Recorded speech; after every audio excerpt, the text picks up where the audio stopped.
Hi everybody, Jason here with Kirk, Giordano Plastering, and I've got my brother Danny sitting here filming us. What I want to show you today is just a couple quick tips on everybody's favorite thing, stucco breakout.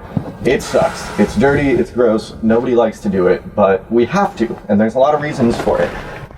You can see here I've already started. This is what we were originally left with after the window installers came, and they did a nice job putting this new window in, but we cannot waterproof, tie in new paper or new wire into something like this. So you have to break out 2 to 3 inches typically. Now this is a stud house. If I go any further than I've gone already, then I'm going to be in the field trying to break out stucco in between studs, and you can't do that. So you can see what I've been left with here. I'm going to take a hammer and a pry bar and pry up this wire, get rid of all the rocks, and then we're going to jam our new paper under there. Secondly, they left this little 2-inch, 3-inch spot of stucco at the top.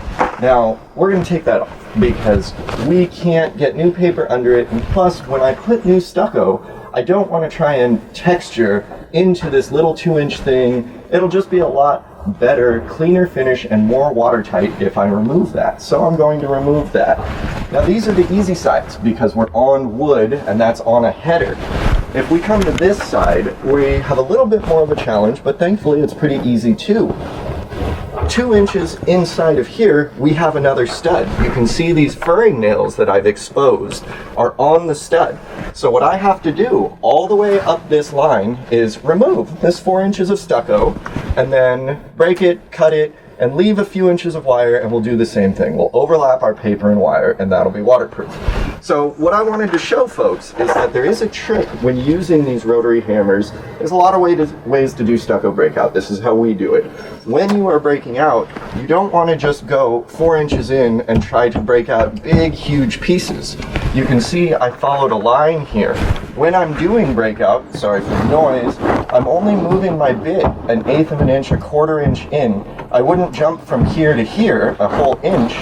I go here a little bit, and that will cause the to just kind of disintegrate. Vibration will just make it makes your job easy. I know this is loud, sorry for the microphones, but so that's what we're going to do. And you can see how lovely this is. There's no wood behind it. So if I try to break out here, it's just going to wobble and it's not going to be very effective. So we're going to carry this line up. We're going to take that off. Lastly, this bottom. It looks like there's no paper here, but I've gone inside and actually the paper is in really good condition. It's just a few inches lower. So once again, in order to do that breakout, I don't just start here and break out a huge piece. I start 1/4 inch, and that makes everything easier. Now I'm following the stud. We have a stud here that matches the stud underneath, and so this way, when my tool is vibrating, it has some back.